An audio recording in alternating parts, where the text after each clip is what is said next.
They must need to go. Ready to go? Call meeting to order of the Airport Commission, 4:35, 27. We have a quorum. We have a quorum. We only need 4 for quorum, so we're good. Adjustments to the agenda. Do we have any? Review of the meeting minutes from the last meeting is April 25th. Is the last meeting. Move that we approve the April 25th minutes as submitted. Would like to spell my name correctly. It is L-A-M-I-E-L. Second. Any discussion? In favor?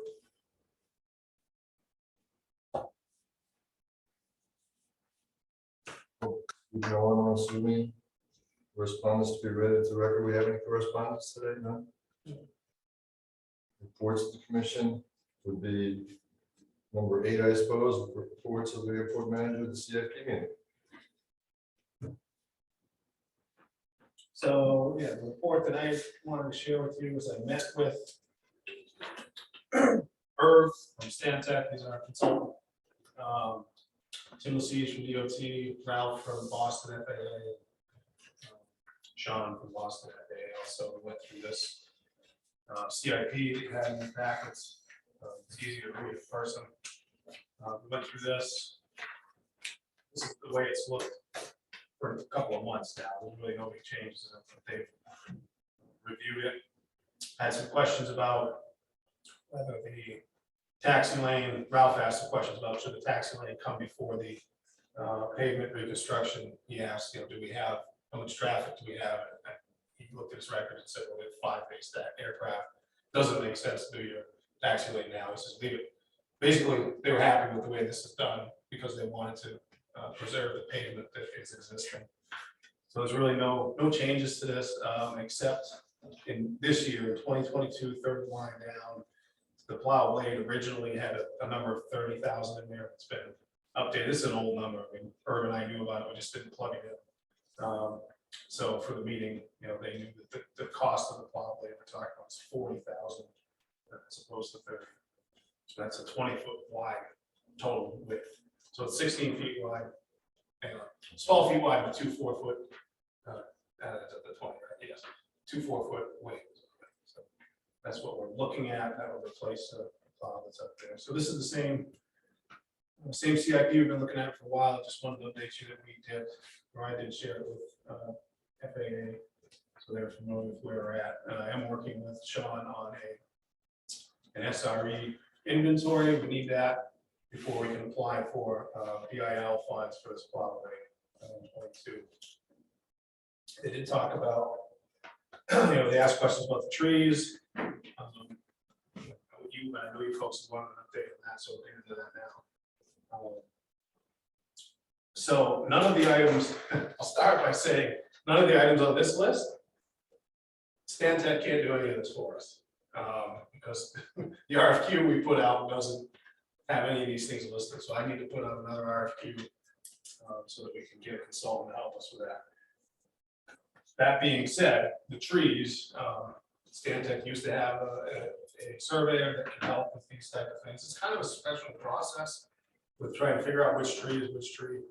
I don't know how they call it, but it's a special survey process that they use. It's almost like triangulation, I guess.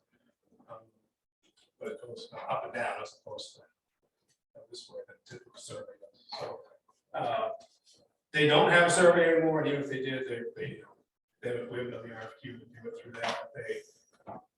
I have become aware of a company that does this type of thing, waiting for communication from them, so I can get some sense of whether we can try to get these trees, 2 or 3 trees that are the problem right now out of the way, and then stick to this plan for the next 3 or 4 years. It looks like it is a big process, getting the easements, getting the whatever trees are growing there taken care of over the next few years. So that's the update on that. Trying to get in touch with this survey company. It's SGC or something like that. So that's the tree update. That's the CIP update rolled into one. Any questions on that? I thought we purchased navigation rigs in the past. I thought we did that.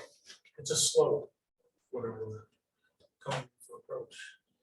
I thought they purchased it. So I didn't see anything in the deeds. I talked to a couple of folks, current and present owners of at least one of those properties. And they weren't aware of any easements like that. Okay. So the area I'm talking about is, so we're Loon Lake now, kind of oxbows around the end of this thing. There's a grassy area that stops, and then it's, wooded, there's a storage building, and on the other side is a big pine tree. Basically, that line there, I think, is where Exhibit A shows what we own. Exhibit A does not show any easements beyond that line. So I looked at even more recent deeds when that was, swapped over, sold, and I couldn't find any reference. Is there a timeline for this? We get that done, or? Not necessarily. The only thing that's kind of muddy is that, it's not muddy, it's concerning, is that there's no TAM out on this that's saying there's no night approach because of that road. You can't do a circling approach at night because of the trees. Essentially, I think that's what it says. But the trees, they looked at it the other day, they're like, some of them are inches and some of them are a couple of feet. It's technically an obstruction. So It's not like you gotta get out there and cut these trees down immediately. it would be nice to get whichever ones are the actual culprits down, but my feel of that is if it's 2 or 3 trees, you may cut those down and then a couple of them behind them, we've talked about this before. The pressure, I guess, to answer your question is that this no TAM is out there, it probably will be until we send them something saying we cleared up the issue. Yeah. Cool. Okay, so then we're into old business. We're talking about the airport layout plan. I just want to bring that up just casually, the airport layout plan, we looked at that in the CIP meeting last week. The biggest reason that came up when I came up on the screen was, what capacity do we have right now to build hangars? The FAA knows that we're interested in helping folks build in hangars, and we have capacity right now to build, I believe, 2. Right there, we got a 200-foot paved area there. So airport layout plan came up. We didn't really talk about anything other than kind of what's on it. There's I think a 4-pack of T hangars, and there's room for corporate size hangars probably west of what's already on the ground. That was just there as a follow-up. The airport layout plan from 17 is kind of what we're working on. And we have the ability to do what's called pen and ink revisions as we go forward. Right now, I don't see the need for those. Okay. And then hangar development, the seat is this Edmund Cameron? Yes, that's an email that came in over the weekend. It wasn't in your packets in the information sent on Friday, but I had spoken to him prior to that. Actually, we've spoken a few times. Did he come to one of our meetings? I think there was another guy, wasn't it? That was another gentleman. I know Alan. Okay, that's That- what I was that- just wondering if He was there interested in this. we've had 2 people come. Yeah. I don't know if he came or not. But he's definitely been in touch with me. He's interested in a larger size hangar. I asked him, please put this in writing so that we know, what you're looking for and can kind of figure out what to do with this. Maybe that was him who was here. Might have been. Maybe that was him. I think so. I think so. Can't say for sure, but the name seems familiar, Yeah. and so doesn't the proposal. So where do we go at this point with this? Well, if someone were to build, that's a good question. If someone wanted to build, what they need is a lease from the town. Mhm. And then they need a building permit from the town, right? So they need the lease first, they're standing with the building permit. I haven't been through this before. I don't know if there are members that have kind of been through this that have some historical knowledge, what the process was in the past. But essentially you need something that would fit in that area that's got pavement. in the past, when someone wanted a lease for a corporate hangar, there wasn't any pavement there. The only reason that pavement's there is because during the runway extension project, they were gonna put it down, and I actually made the suggestion, why don't we extend the taxi lane out there so that whoever wants a new corporate hangar only has to go from the taxi lane, just build the apron to the door of their hangar. And that would, I thought that would make it attractive where they didn't have to build the taxi lane, because they've had to build the whole thing in the past. Right. And by getting that couple hundred feet there, you know, that puts two people that want the next corporate hangars in the bonus room, you know, as far as saving money goes. And so what they would do now is they were interested in, if say he wants to put up a 60 by 70 foot hangar, the house is 2 airplanes. He'd contact you for a lease, and he'd be required to put the pavement in between the front of the hangar and the taxiway. But you have to have, I think it's designed that it's like 65 feet, so you can pull your plane out of the hangar and another one can taxi by it without any interference with the wings. I think our concern was all along having a plan where the hangars will all be the same size of the size of the hangar I'm talking about. Oh, just to the front. We wanted the front to line up, Line that up. the setback from that taxi lane, the width of the Right. apron and the front of the hangars would all be in a line. If someone wanted one a little deeper, I don't think that anyone was really too concerned about that. I can't remember, how about size wise, did it matter, the width of it? Well, it's gotta fit on the lot. It's either gotta fit on the lot, or they have to, or we have to. Or lease or them. maybe the Or guy we has have to lease to- 2 Or we have to lots. lease, Maybe lease he them wants to the, lease 2 lots if he lease them the space that's for the lot. interested in the bigger hangar, and he'll need to lease 2 lots. In talking with him on the phone, the interest is in a larger hangar, you know, I think he's segued from 100 by 100. But I still think he's looking for something that's got a wide enough door that he doesn't have to take everything out to get his plane out. Yeah. Navajo's not a huge winged airplane, What's that? but Navajo's not a big winged airplane, so. Yeah. But, no, I have no problems with leasing him the space that he needs to do it, just, you know, his lease is gonna be charged by the square foot like we would any others. I think we would do it, and there are color, and there's all kinds of building confirmation stuff, and Right, they all right. have to be the same color, and. He's familiar with that, yeah. Yeah, He and I we went through that before, so. And I think I provided you a copy of all of that stuff on but, they yeah. call them conventional hangars, not commercial hangars, right? That's how they refer to. I think so. Yeah, that's, I think all our language in describing them in the lease, I think I think the name of it is conventional hangar lease. Yeah, they are, yeah. Yeah. And Joe, he's responsible for any additional blacktop that's needed. Right. Even if he has to tie on extra to the stub taxiway, he's responsible for that. Because when the first 2 were put in, they actually paid for that part of the Yeah. taxiway. Because there was nothing there.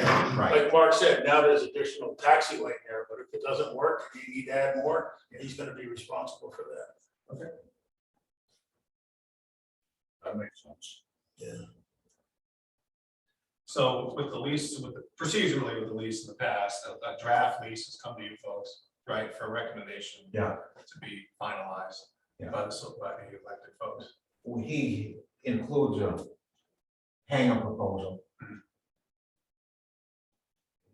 The Yeah, specs and a Right. description of what he wants to put on the lot and his lease and all that stuff that the lease requires.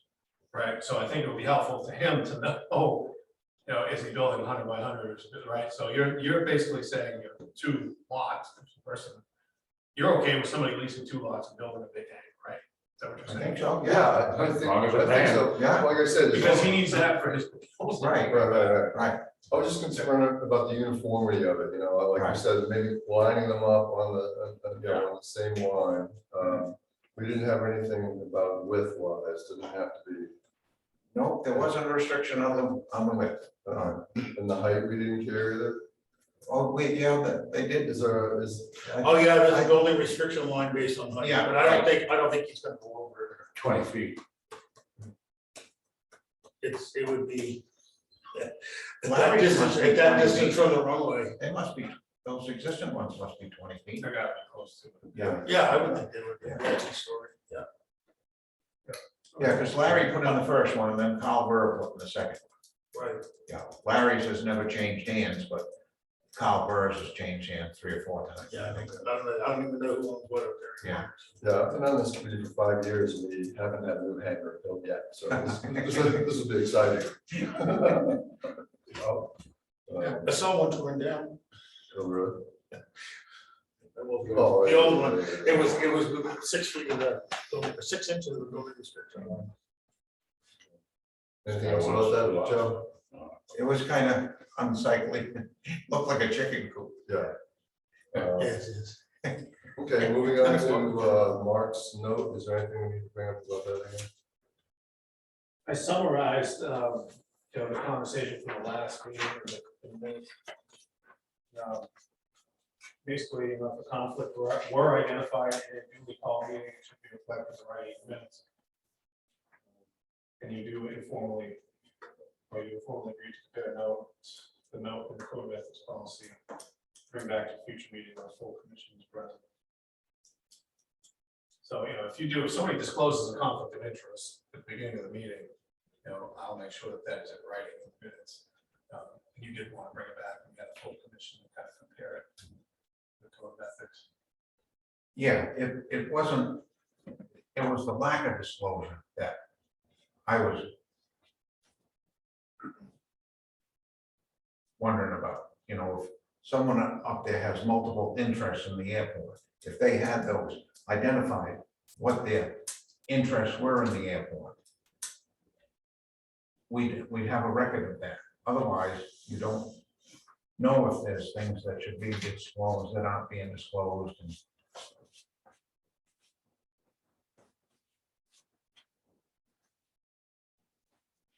because it could be pretty complex and could be multifaceted conflicts, and not everybody interprets.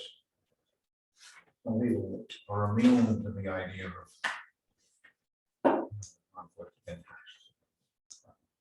So anyway, I just thought it was a good idea. All right, thank you, Mark. New business, number 10, request for commercial use Chickadee Aviation. This is the first I've heard of this. You?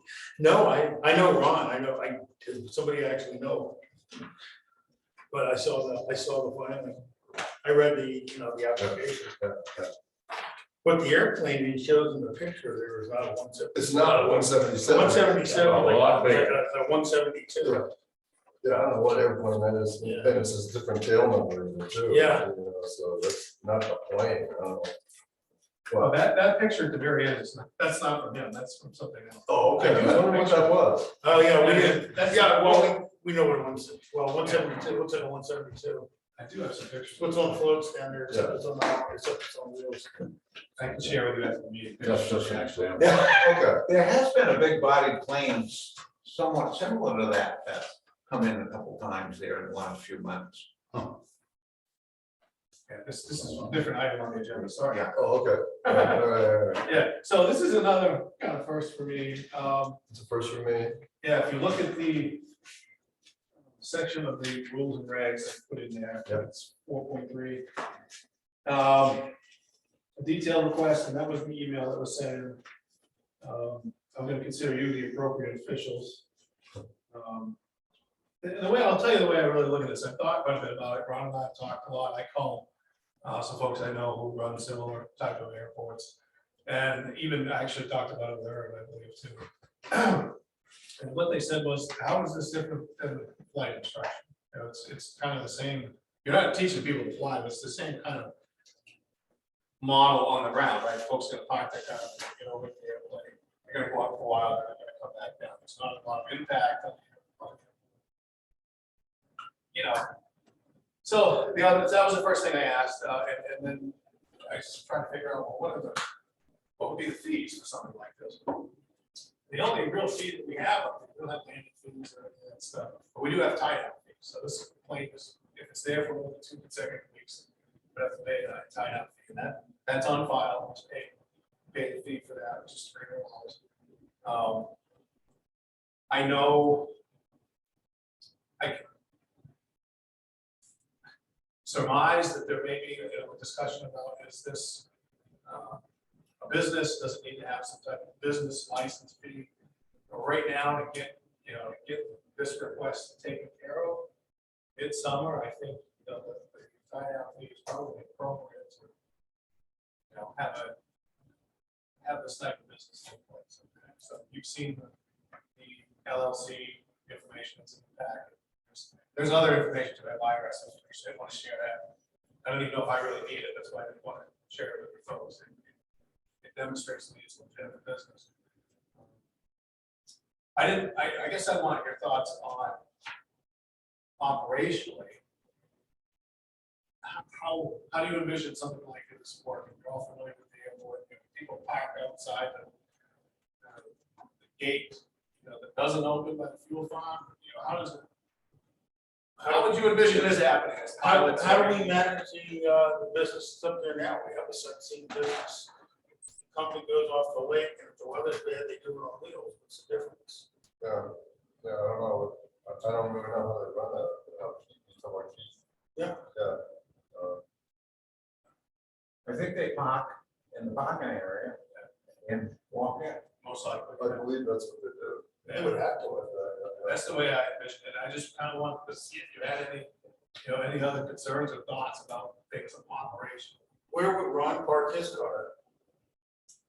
Wait, does he have a hangar up there, or is it just out there outside? Does not have hangers. He'd be, if one were available, he'd be interested in that, because I asked that question too. But he does not have hangers at this point in time. It's going to tie down. So, Good one. Back to the business part of it. Since I read it, I've been thinking about it, and I guess I'm kind of philosophically opposed to it being free, that you can go up on town property and operate a business that the taxpayers are subsidizing with no cost. Almost every other buddy in town that wants to have a business has to buy or lease a piece of land, a store, or something to operate out of. And that why it would be, the airport would be exempt from that type of thing. It doesn't make any sense to me from a business standpoint. But so I think there should be some type of lease or agreement where if we get a percentage of the gross revenue or something like that. I remember back in the mid-90s when they first did the first rehatch out here. Yeah. FAA came here, I was selecting. They were adamant about revenue stream. Yeah. For the airport. They said, you guys got to kick it up and start taking that money out of this thing. And we really haven't done it. To make it as self-sustaining as possible. Now, obviously, you By can't, the users. but as much as possible. That was their whole spiel I about it. do remember them talking about that, yeah. So do we know, like, have we talked to, like, maybe like Turner Twitchell's maybe, or like a like-sized airport? Like I talked Freiburg? specifically to Oxford, actually. Oxford? Yeah, and he said, I wasn't familiar with sightseeing, but he said their tie-out fees are almost the same as ours. He figured, and without me prompting, he said, this seems to be very similar to like flight instruction or something like that. It's not a lot of that. Now, I think there's some value in having that discussion about what would the business fees be, because I went through that too when I first came here. Not when I first came here, when this application first came in to me, I went through all these things. The challenge I see with that is, it's almost July. And I wouldn't want someone making an application to trigger. It would would almost look like you're setting fees for this person, for this application. I think if it's, this should be a trigger, but I think it should take a little bit of time to go through this and ultimately more than 7 feet. We gotta start somewhere. Yeah, I mean, You don't really want to set a bad precedent either. Right, either too low or too high. Yeah. You already have the precedent. The precedent is already operating out of there now. And I think it's a bad one. Well, I think he- they but should he's be paying. But he's paying for use of the airport through his fuel and his other operating revenues. He's paying for registration of the plane is based here.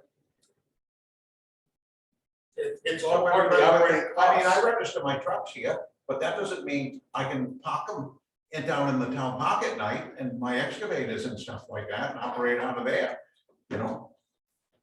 It just seems You're like you're not comparing apples to apples. You're not looking at a big revenue stream here. but I just don't think it should be free. I have no love for Ron Wood, I'll tell you that point blankly. I have no conflict with Ron Wood, but I'm just telling you, I think you need to allow some stuff to keep going. There's a 135 operation up there, so you've got a precedence going. And they're wrong. There's time to start changing that. And you got, like. But I'm with Joe, you gotta get, the guy's gotta be able to get started this summer, you can't hand tie him by running them through a bunch of hoops that we haven't even made up yet.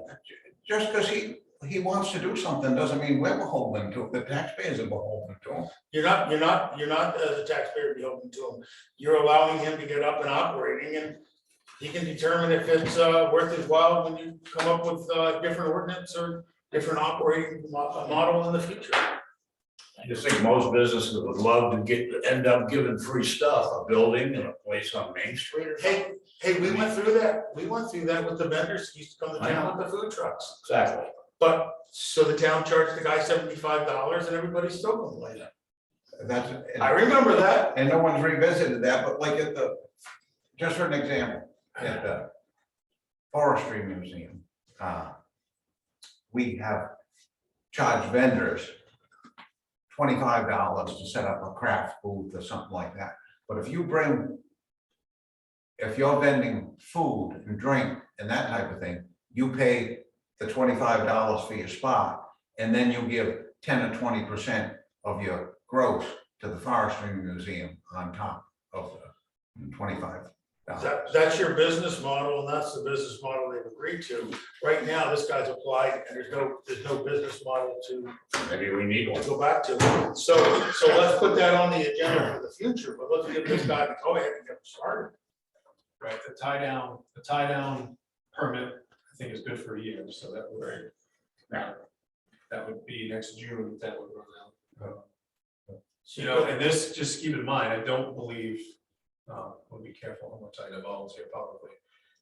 I'm pretty sure that this is not a year-round operation in Rangeley. I think it's going to be bifurcated and go somewhere else. He lives in Florida. It's gonna go right? somewhere else in the winter time. Yeah.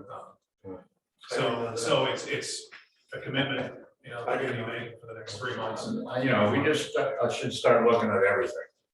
And I don't disagree with that, but I don't wanna. I No, you don't wanna scare them off, but you don't wanna screw the town out of money they should be getting either. But it's also a service you could provide. It's another thing for your tourists to come do and see. Well, Um, fire And I'm departments hoping- serve us and I'm also, hoping but how he's much com- money do we spend Well, on and that? I'm hoping he's competitive, and I'm hoping he's competitive with the other guy, they.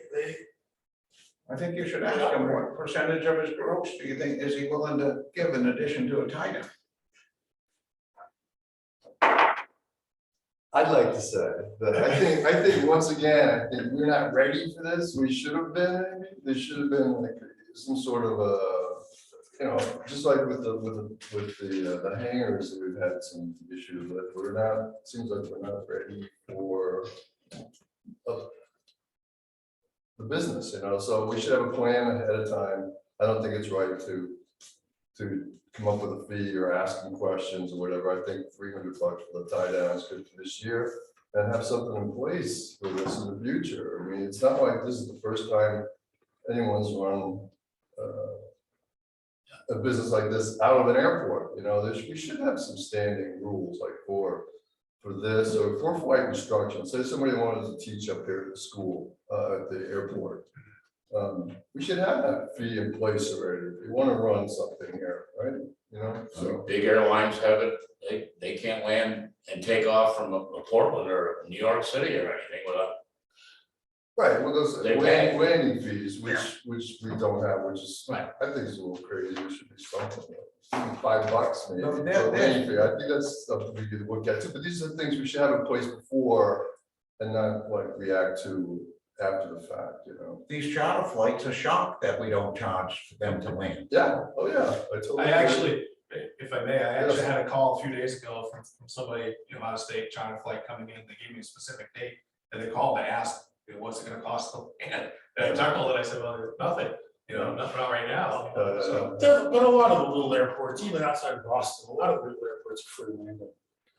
Some of them have requirements where you buy fuel, and I think that's where the town is, and I think that's where the town's missing its. Yeah, even if we start I out, think we should be selling fuel, I think we should do something with if we fuel. start out small, or little, or light fees, then we can improve it, increase over time, but. Don't try to rape them, just kind of Yeah. put it in there and then Right. kind of hash this all out and try to figure out where you can get money. Right. Without freaking everybody out. But still, it belongs to the town of Ramsey. Yes. Bottom line. Are we into just giving stuff away now? Can I go rent boats off the town dock? Yeah. Yes, you can, just collect the You can money use off the the water. water, you can We use the don't make water, it yeah, you can. Yeah, we don't control the water. Yes, you You, can. you own the dock though. Yeah, no, I'm And saying. can I run a state business land. off the town dock? People have for years. So we're gonna vote on this? I or would, anything? yes, I'm looking for some direction on what to do per the rules and regs here, or the bylaw.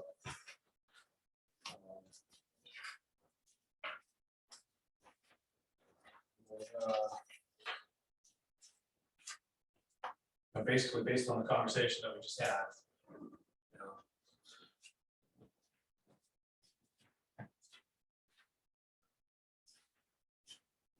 I move a motion that we allow the sightseeing business to operate for this year.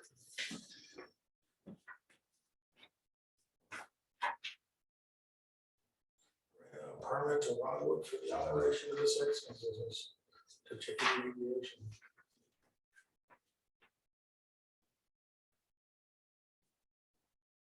We don't want the fee in there for the, just to be the hanger. He's- Do I need the title? That wouldn't be part of it because it's already charged. I'll second.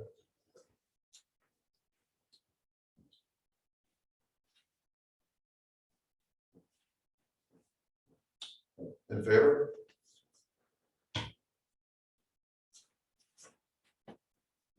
Opposed? Thank you, Mark. But so, Mr. Chair, if I could, I think what I just took from that conversation was that we should look at the fee structures and what we're charging, want to charge at the airport. And I think that should be one of the goals that we look at. I'd asked a while ago if you think about goals. That's probably, let's just look at that as the goal right now to look at for the next 6 or 8 months. Because anything you come up with would, be a recommendation through me to the board of selectmen. They're the folks that set fees. And They have other ones to look at, and we just did an update with all the building permit fees and stuff, and maybe we should put that together. That's kind of an annual look under the hood, so we should probably do that with, all fees down the line. Can I ask you, are you finished? I'm sorry. I am, yeah. Can I ask you for the next meeting to get a list of fees that are charged at airports our size? Sure. So that way it gives us a building block to work on. Yeah. And I'm talking everything, tie down fees, lease fees. Yeah. What they charge for commercial landings, what they're charging. Fuels, Fuels. yeah, if the town keeps a portion of the fuel. Well, I think the town really needs to work with this AIP grant and work on a fuel farm. Because right now, we still have a liability for a fuel spill up there. and we get nothing off the field. We've spent quite a bit of time talking about that in the past. Might be a contentious subject, Did and we we're have gonna get insurance? rich on it. Did we get indemnified by the owner of the fuel tanks insurance? I would have to look at that. I know there's a plan, spill control plan in place with that. Yeah, but insurance wise, are we? I understand the question. I'd have to look at that before I answer it. I don't know. Okay. Yeah, we should be named. And the flight school fee, there's a flight school fee. Yeah. Yeah, any commercial Yeah, activity. yeah, I think that's a, Any- I don't want to discourage a weekender from coming in and visiting the area, maybe privately. I'm not looking, I think we're looking at No, commercial nor do I. fees. No, I don't wanna I think tell we're them looking- about I think branding we're and looking take it at- off, but Yeah, they're gonna run a business or they're gonna have a hangar here. Yeah, Alcohol if somebody's making money with With our facility. charging fees by, I'm By trying the to use think of common, just a trying to town think of facility. common, businesses on airports, like a flight school, scenic. flights, Maintenance. Maintenance. fuel sales, You know, hangars, tie down. subleasing your hangars. Yeah, yeah, I think that would be helpful. that would be. Berlin, New Hampshire might be a good one to look at. They have a It's a full-time. no-brainer. How about even like, Bethel? Bethel, yeah, well, Carver. Carol's like over there. Okay, camera system. So that was the last page there with, there's not a ton there, but it's, they wanted me to talk to you about, there's a program out there that not only will photograph the aircraft, but it'll take a picture of the tail numbers, so we can have that information. It automates it, so we don't have to have a person responsible for it. I don't have a quote for that, I just have that information. I do have a quote for a separate camera system. Just cameras, so there's 4 cameras, it goes into the computer that's up there, but it shoots out over the internet, so I can get it. That was like $3 grand or something like that. That doesn't have the tail number software in it, but it means that, right now, the only camera up there that I can see is the Ranging Pilots one on the outside of the building. Isn't What is that doesn't thing? guard pick it up? So we'll get into that. Yeah, I'm not sure that picks all of them up. That's the answer that I've got. It doesn't get every tail. No, again, Okay. not an expert on that, but, I think we I should didn't have, even know what it was until somebody Right. mentioned it 2 meetings ago. I think we should have security cameras up there, and if they can be incorporated to take the tail numbers, which will trigger whether they need a tie down fee or not, right? If you, Exactly. 14 days, yes. if it had the tail number, you'd be able to say, okay, this guy's been there for a month, and hasn't applied for a tie down fee. You can bill them.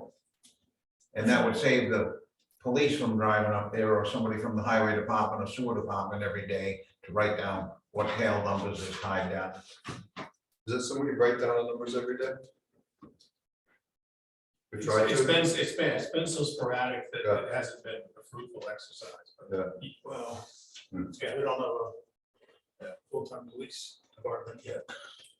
Um, So Coverage, Off of that. coverage. yeah, it's, What's this project program cost? that I don't have the actual number on, but I just was curious if you were interested in looking at that any further. Now, I know that ties into the guard question, which I'm also working on in the background. I can get a number on that. I mean, it seems to me that that $3,000 camera system is just a stopgap for something else. It's not really. What camera system is on? So that's one that I have a quote on to put 4 cameras up there of, areas of my choice, our choice, what we want to look at. Like right now, I got a pretty good view off the pilots, off the tower up there, you can kind of see the middle of the runway. The taxiway, so, but there are other things that would be useful for me to be able to look at, like the ground, the doors of the building, things like that. Okay. So, Even maybe, towards the gate, something. Yes, Mr. Mike. I think the $21,000 grant that we got would cover that. So, Yeah, we'd have to pay for it, we get reimbursed. that's- Right, Yeah. up to $21,000 there for different improvement things that the FAA gave us earlier this spring. Oh, okay. Yeah, there are two grants, there's a $9,000 and then there's a $22,000. 22,000, I believe, is related to ARPA, that's the one you're talking about. Right, It's not the ARPA funds that came through the board, it's the airport. it's a separate one, separate airport out there. I mean, if we ever did use charge remaining fees, I mean, that's kind of like what I'm guessing, this is more really geared for, right? Right, Yeah. yes, Yeah. yeah, exactly, yeah, Right. this program you're talking Yeah, about. yeah. This is how you, Yeah. you know, the other question I was asked, the other day by the charter flight was, do you have fuel? And I said, yes, it's self-serve, and you know, there's nobody at the airport, it's not manned. And they were like, okay, but how else are we gonna know who's coming or going? Right. Right, Even if it were manned, Right. somebody's gonna be there 24 hours a day, But at this point, I don't think. just hopefully it's not too pricey, that's all. I mean, if the grant would help cover for this. Well, I don't need to know tonight, but why don't I dig into it a little bit more, sounds like there's some interest here, I didn't want to go too far into it, if you weren't interested in it. No, I think we're talking about the fees anyway in Yeah. general, you know, this is the way to capture at least that one, if you did do that at some Right. point someday, somewhere. Right. Everything takes so much time. This one, and nowadays, you know, you don't need someone there with a cash register collecting money. right, People pay Right. on their phones, sure. you know. I don't know, I think Okay. there's a host of reasons why cameras will be a good thing. Oh, yeah. Got a lot of money sitting around up there. Yeah, true, yeah, so we're talking about two separate issues here, it's like Right. that, the $3,000 camera, and then this is like a airplane ID. Yeah, that's gonna cost me, it's a software program, and I'll get more. Okay. Yeah, I think that would be, I'd like to know more about, Yeah, I would too. rather than go with the. And it's not on your agenda, Mr. Chair, the guard system you had talked about in your last meeting. So Yes, I reached out for training for that, because I'm no expert in this system. And I found in my calling other airports, they're not either. They kind of know what I know about it, they know how to make sure it's working. That sends information off to Augusta. I'm curious to learn more about it, but I can't share with you until I know more about it. So Can someone come train us? that's what I've requested. Oh, Yeah, I see. I don't have that lined up. that'd be great, that'd be Yeah. awesome, yeah. So that may fill in some of the blanks with, you know, what do we need for tail numbers with the camera system? So it's kind of tied together. Okay, yeah, I haven't forgotten about that. okay, and one more, we're talking about the technology stuff, the weather information up there. Oh, yes, I do have that update too. Thank you for reminding me. So I got the email from Jim last week saying there was an anomaly in the weather It was on system. TV, I was on channel 6. 106 degrees. Oh, was it really? Yeah, it was 120. It was right? 70 in Berlin and 106. I took a picture of it and sent it to the kids. Yeah, Did you have any commentary on it? yeah, oh, yeah. Oh, yeah, they were talking about, Oops. yeah, oh, yeah. Oh, I didn't know And they that. did it again that night, Yes. a different It's number. been on a couple number. Yeah, a couple different days, and they said something about global warming. and something. Whoever's typing in that stuff. That's funny. So I went up, you know, thinking it probably just needs to be reset. So I went up, there are two computers in the SRE building on the back that are related to the AWAS. One is the actual AWAS computer that reads all the instruments outside, and then there's kind of a, I want to call it redundancy or a duplicate computer on the top that is Stanwix's proprietary information. Stanwix, our avionics engineer, handles the stuff for us. And that's the interface that goes off to Tennessee, goes to the weather service and things like that. So there's a little router up there and that sometimes acts up. That was working fine. Everything was working. I got in there, I'm like, why isn't this working? But I had my phone and I'm like, I can see that it's not transmitting. So I rebooted everything. But when I rebooted, that didn't correct the issue with the temperature. So Stanwick and I were in communication.